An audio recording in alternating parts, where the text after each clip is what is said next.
दोस्तों, आज एतवार के दिन आपका सबका Baljeet Parmar for you news channel पे स्वागत है। जैसे मैंने कल आपसे वादा किया था कि आज के दिन मैं आपको अपने परम मित्र और हिंदी फिल्म इंडस्ट्री के, बॉलीवुड के सबसे पहले सुपरस्टार की कुछ बातें आपको सुनाऊंगा। मेरी उनसे बहुत गहरी मित्रता रही है और बहुत सालों तक हमने एक दूसरे का दुख सुख साथ में देखा है, एक दूसरे के दुख सुख के साथी भी रहे हैं और एक दूसरे की मुश्किलों को बांटा भी है। राजेश खन्ना मेरे से 10 साल बड़े थे, लेकिन कभी उन्होंने इस बात का एहसास नहीं होने दिया कि मैं किसी तरह से उनसे छोटा हूँ। वो हमेशा मुझे अपने बराबर का एकदम भाई जैसा समझते थे और मुझे हमेशा पराजी, पंजाबी में जो एक भाई साहब जैसे हम हिंदी में बोलते हैं, तो हमेशा पराजी कहा करते थे। तो मैंने भी कभी भी उस ज़माने में हमारे लिए लैंडलाइन फ़ोन हुआ करते थे। मैं कभी उनके ऑफिस में फ़ोन करता था तो उनका पीए पहले आहूजा था, उसके पहले और थे, बाद में सिद्धार्थ आनंद, आचा आनंद जिनको कहते थे, वो उनके साथ रहे, उनके सेक्रेटरी। कभी भी मुझे उनको ये नहीं बताना पड़ा कि मैं कौन बोल रहा हूँ। फ़ोन पे सिर्फ इतना बोलता था, भरा जी हैं, फ्री हैं जो बिज़ी हैं। वो समझ जाते थे कि भरा जी कहने वाला ये एक ही आदमी है और ये बलजीत परमार होगा। और उनका भी इतना उनको मालूम पड़ गया था, जब कभी वो बिज़ी होते थे, मैसेज आ जाता था कि आपको आधे घंटे में 1 घंटे में वापस फ़ोन करेंगे, तो उनका जो सेक्रेटरी था वो पहले बता देता था कि लीजिए परमार साहब, ये पराजी बात करेंगे आपसे। मैंने कभी उनको काका जी नहीं बोला था। हाँ, खन्ना साहब बहुत बार मैं बोल देता था, कई बार कोई किसी नौकर ने फ़ोन उठा लिया या सेक्रेटरी नहीं है तो उनके किसी मुलाजिम ने फ़ोन उठा लिया, तो उनको बताने की जगह मैं पूछ लेता था खन्ना साहब से बात करनी है।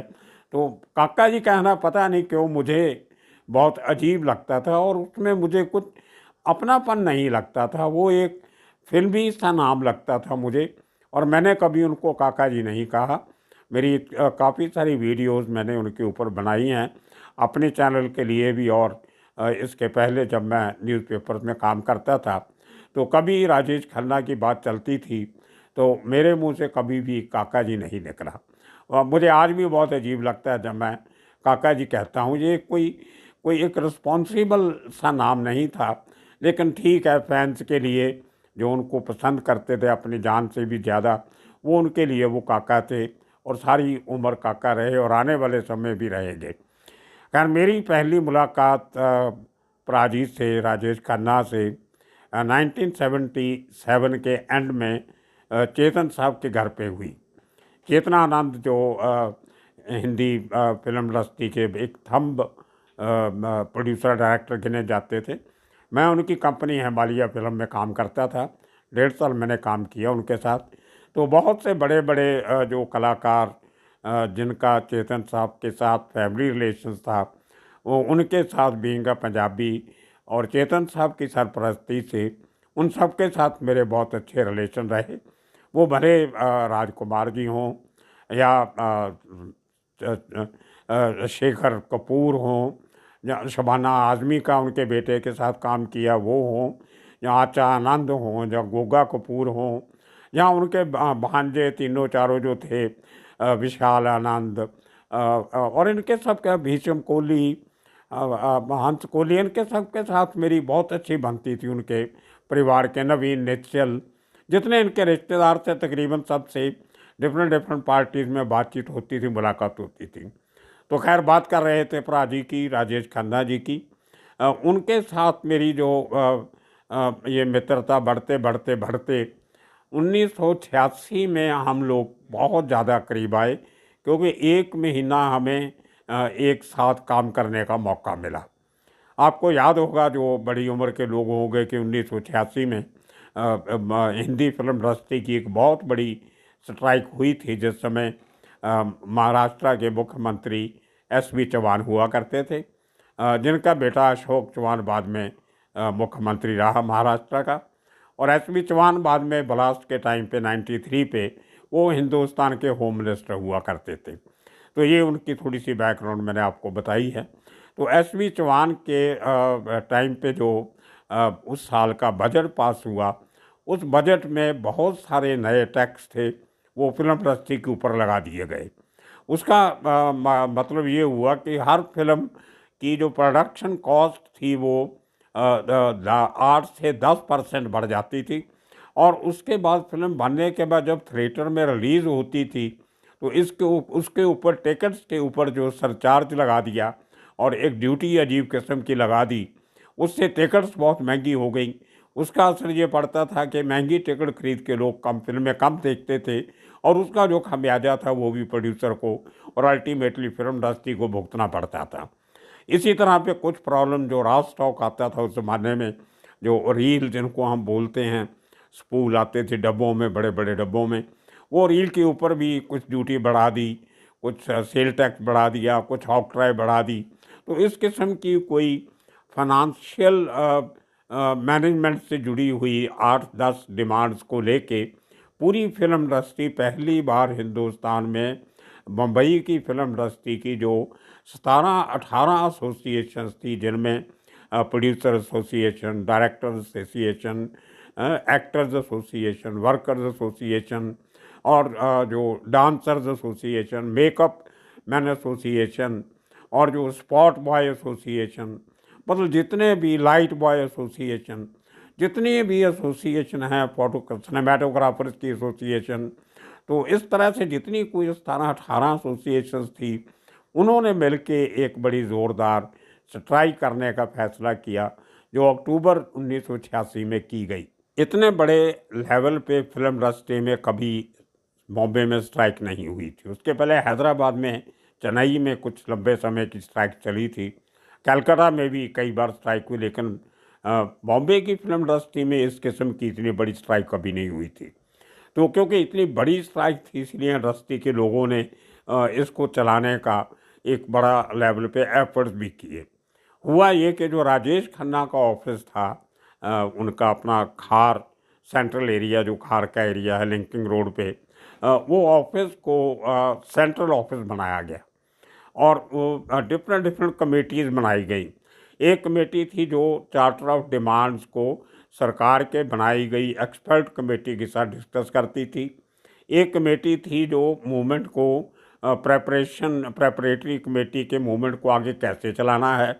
इस तरह से 7-8 कमेटीज़ बनी। किसी कमेटी का हेड सुनील दत्त थे, किसी कमेटी के हेड कोई और आदमी। उसी टाइम पे एक प्रेस रिलेशन कमेटी बनाई गई कि इस पूरी फिल्म इंडस्ट्री के मुद्दों को मीडिया तक कैसे पहुंचाना है, पूरे हिंदुस्तान को, इंटरनेशनल मीडिया तक। उस जो मीडिया कमेटी थी उसमें राजेश खन्ना उसके हेड थे, और 2 और मेंबर थे, अमजद खान और रणधीर कपूर डब्बू। ये 3 उस कमेटी के काम करने वाले थे। और पूरा जो स्ट्राइक की जो मैनेजमेंट कमेटी थी पूरी फिल्म इंडस्ट्री की, उन सब का ऑफिस भी राजेश खन्ना के ऑफिस में। तो एक फ्लोर था पूरा राजेश खन्ना का, एक तरफ 2 कैबिन थी, और सामने कोई 15-20 टेबल कुर्सियां लगी हुई थी उनके स्टाफ के लिए। तो वहाँ पे सब लोग आके बैठ जाते थे, पूरा दिन मेला लगा रहता था। तो 2-3 दिन के बाद मुझे राजेश खन्ना का फ़ोन आया कि भरा जी आ जाओ, कोई ज़रूरी बात करनी है। मैं चला गया। बोलते आप कम से कम 4 घंटे दिन में हमें दोगे, इतनी बड़ी स्ट्राइक कर रहे हैं, और प्रेस को हैंडल कैसे करना है वो कुछ हमें समझ में नहीं आ रहा, प्रचार हमारी बात बराबर लोगों तक पहुंच नहीं रही, तो आप हमें गाइड कीजिए। तो मुझे उन्होंने उस पूरी स्ट्राइक का, फिल्म इंडस्ट्री की स्ट्राइक का एडवाइज़र, प्रेस एडवाइज़र साथ में रख लिया, एक सलाहकार बना के। तो हमने पहले तो 2 दिन के बाद फैसला ये किया कि हर रोज़ 4 बजे एक प्रेस कॉन्फ्रेंस किया करेंगे। तो पूरे मीडिया के लोग 4 बजे राजेश खन्ना के ऑफिस में आ जाते थे, और उनको उस दिन की, जहाँ उसके पहले के जो 24 घंटे की गतिविधियाँ, कार्रवाई होती थी, उनको बताई जाती थी। तो फिर मैंने सोचा कि सब लोगों का, क्योंकि उस ज़माने में जितने मीडिया के ज़्यादा ऑफिस थे वो साउथ बम्बई में थे, मतलब Nariman point, church gate, VT, कुछ एरिया परेल में थे कुछ, तो वो साउथ मुंबई की तरफ थे। तो उनके लिए नॉर्थ बॉम्बे में आना, जहाँ सेंट्रल सवर्ब में आना थोड़ा दूर पड़ता था। तो हमने ये कोशिश किया कि 2-3 दिन के बाद एक दिन जो प्रेस कॉन्फ्रेंस है वो सिटी साइड में कहीं ना कहीं कर लिया करेंगे। और सब हमने एक पत्रकारों की सूची बनाई, प्रेस क्लब से मैंने लिस्ट लेके सब पत्रकारों की जिनके पास फैक्स की फैसिलिटी थी, उनको हम रोज़ की कार्रवाई जो थी वो प्रेस नोट बना के उनको फैक्स कर दिया करते थे। और तो जहाँ कुछ हमने वर्कर भी 1-2 रखे, वो शाम को मोटरसाइकिल लेके निकलते, सब अखबारों में जाके एक-एक हैंड आउट प्रेस रिलीज़ का दे के आ जाते थे। तो काफ़ी कुछ हमने वो किया और वो जो 20-25 दिन, तकरीबन 25-26 दिन जो मैंने उनके साथ वो उस ऑफिस में गुजारे। मैं अपने न्यूज़पेपर में भी अपनी जो रिपोर्ट थी वो राजेश खन्ना के ऑफिस से ही फैक्स कर दिया करता था, या टेलीफोन से डिक्टेट करवा दिया करता था किसी जूनियर रिपोर्टर को या नाइट रिपोर्टर को लेट रिपोर्ट हो गई तो मेरे ऑफिस वालों को भी एतराज़ नहीं था, क्योंकि being part of that entire process, वो हर मीटिंग मेरे सामने होती थी, मैं देखता था। तो मेरी खबर में कुछ बातें वो होती थी जो बाकी न्यूज़पेपर्स में नहीं होती थी। तो मेरा अखबार भी खुश, मैं भी खुश। तो उसी चक्कर में शाम को हम जब पूरा काम काज ख़त्म होना, सुबह की तैयारी करके फिर हम कुछ लोग बैठ जाते थे शाम की महफ़िल लगा के। अमजद खान तो पीने के शौकीन नहीं थे, बंद किया हुआ था, खाली चाय पीते थे। वो तो 8 साढ़े 8 बजे भाग जाते थे घर को। तो मैं और भरा जी और डब्बू और 2-4 लोग और बैठ जाते थे। तो हमारी महफ़िल भी लग जाती थी और अगले दिन की स्ट्रेटजी भी बन जाती थी। बात सिर्फ महफ़िल की नहीं होती, बात अगले दिन की पूरी तैयारी करने की भी होती थी। और उसमें कुछ बड़े प्रोड्यूसर डायरेक्टर जो अपना दिन में नहीं आ सकते, वो शाम को आ जाते थे। तो कुछ वर्कर एसोसिएशन के लोग भी आ जाते थे। तो मेरे कहने का मतलब ये था कि वो जो 25-26 दिन मैं राजेश खन्ना के बहुत ज़्यादा करीब रहा, तो उससे हमारी जो दोस्ती थी, हमारी मित्रता थी, हमारा प्यार था, वो बहुत बढ़ गया। हमारी जो कुछ फॉर्मेलिटीज़ हमारे बीच में थी वो नहीं रही, जो झिझकाहट होती है एक, वो नहीं रही। तो हम सीधे सादे शब्दों में खुले दिल से एक दूसरे से बातचीत करने लगे। उसके बाद मुझे एक खैर वो बहुत बड़ी स्ट्राइक हुई और उसमें आखिरी दिन जब सरकार से मीटिंग हुई, जो सरकार से बातचीत करने की कमेटी थी, उसमें जो एम्पा के चेयरमैन थे मिस्टर नाहटा, वो थे, और सुनील दत्त एमपी थे, और अमिताभ बच्चन भी उस समय मेंबर पार्लियामेंट थे, तो वो भी उस कमेटी के मेंबर थे। तो एक शाम को ओपेरा हाउस थिएटर में, जो बहुत पुराना हिस्टोरिक थिएटर है, उसमें मीटिंग रखी हुई। तो ये लोग सीएम को मिलके वापस आए और उन्होंने कहा कि हमें स्ट्राइक वापस ले लेनी चाहिए, सरकार ने हमारी सारी बातें मान ली हैं। लेकिन जब इनको पूरे हॉल में, जहाँ पे पूरी फिल्म इंडस्ट्री के लोग थे, पूरा मीडिया था, वहाँ पे पूछा गया क्या बताइए सरकार ने क्या मांगें मानी हैं, तो वहाँ पे जब अमिताभ बच्चन और सुनील दत्त ने एक्सप्लेन किया कि टैक्स जो है वो 5% कम कर दिया गया, जो कि और ड्यूटी थी वो इतने % कम कर दी गई, लेकिन वो नेक्स्ट बजट से लागू होगी। तो जो पूरा वर्कर थे वहाँ पे, 1000-1200 रिप्रेजेंटेटिव इकट्ठे हुए थे, वो भड़क गए एकदम। वो कहते हैं हम ये तो कोई फ़ैसला नहीं है, ये तो सरकार के हक़ का फ़ैसला है, आपने हमारी पूरी मूवमेंट को बेच के आ गए। पहली बार मैंने देखा कि फ़िल्म इंडस्ट्री के लोगों ने, एक्टरों ने, जिनमें देव आनंद भी शामिल थे, इन लोगों ने सुनील दत्त और अमिताभ बच्चन के खिलाफ नारेबाजी की, बहुत ज़ोर शोर से। और बड़ी मुश्किल से कुछ लोग तो इनको धक्का मुक्की करने को तैयार थे, उनको बड़ी मुश्किल से रोका गया फिल्म इंडस्ट्री के सीनियर लोगों ने। तो बड़ी मुश्किल से अमिताभ बच्चन को और सुनील दत्त को वहाँ से निकाल के गाड़ी में बिठा के भेजा गया। तो लेकिन स्ट्राइक ख़त्म होगी, क्योंकि ये लीडर समझौता करके आ गए थे। लेकिन नाहता जो थे फिल्म प्रोड्यूसर एसोसिएशन के प्रेसिडेंट, उन्होंने स्टेज पे माइक पे अनाउंस कर दिया कि मैं इनके साथ सहमत नहीं हूँ, अमिताभ बच्चन और सुनील दत्त के साथ, ये हमारे कॉज के साथ गद्दारी हुई है और ये दोनों गद्दार लोगों ने हमें धोखा दिया है। वो और उन्होंने बोला, जनता फिर भड़क गई सब। फिर अमिताभ बच्चन मुर्दाबाद, सुनील दत्त मुर्दाबाद के नारे लगने लगे। खैर वो दिन ख़त्म हुआ, स्ट्राइक ख़त्म हो गई। आहिस्ता आहिस्ता फिल्म इंडस्ट्री की गाड़ी लाइन में आ गई। उसके बाद 93 में एंड में मुझे फिर पराजी का फ़ोन आया। तो कहते हैं यार मैं नागपुर जो है, नागपुर के पास एक अमरावती जगह है, वो हिंदी और मराठी फिल्म इंडस्ट्री का बहुत बड़ा डिस्ट्रीब्यूशन सेंटर है।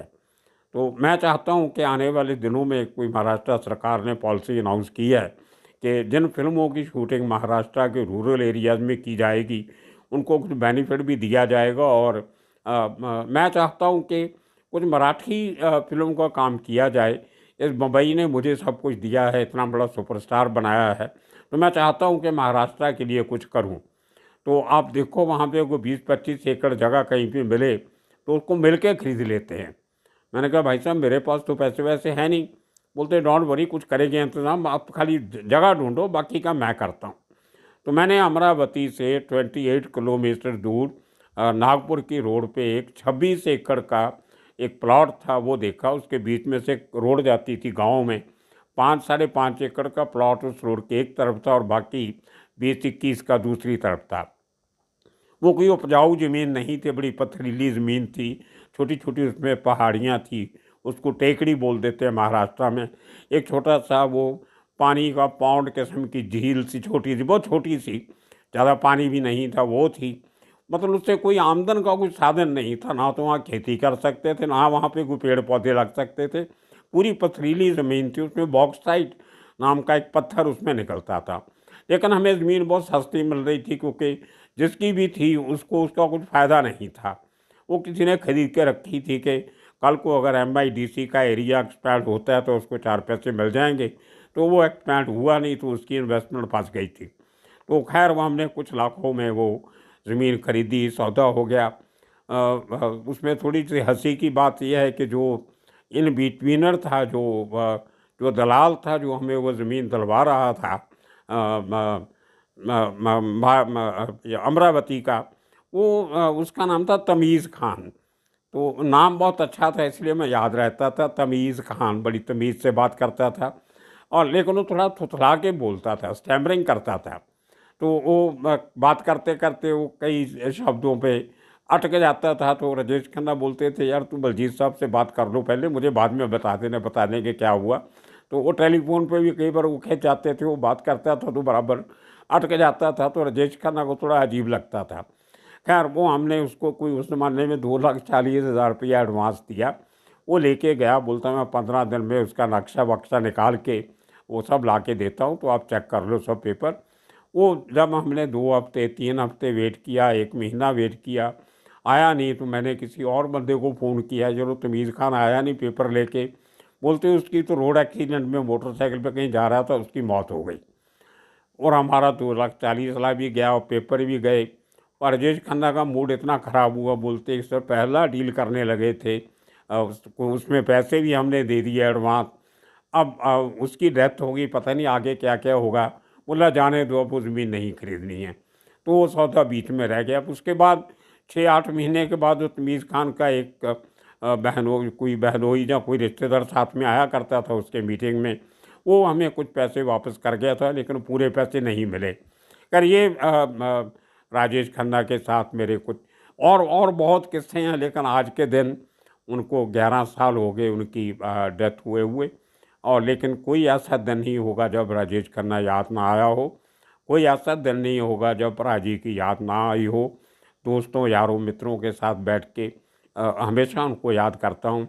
वो हंसता हुआ चेहरा, वो हमेशा खुश रहने वाला आदमी, जिसने बुरे दिनों में भी दोस्तों को नहीं भूला, बुरे दिनों में भी मेहमानों की सेवा करता था। मेरी एक वीडियो आपने देखी होगी, वो मेरा ख्याल सबसे ज़्यादा चल भी वही रही है। तो वो मेरा प्राजी राजेश खन्ना की याद मैं आप सबके साथ आज शेयर करना चाहता था। आशा है सबको अच्छा लगा होगा। फिर कभी मौका मिलेगा, फिर प्राजी की बात करेंगे, राजेश खन्ना की बात करेंगे। तब तक के लिए शुक्रिया, धन्यवाद।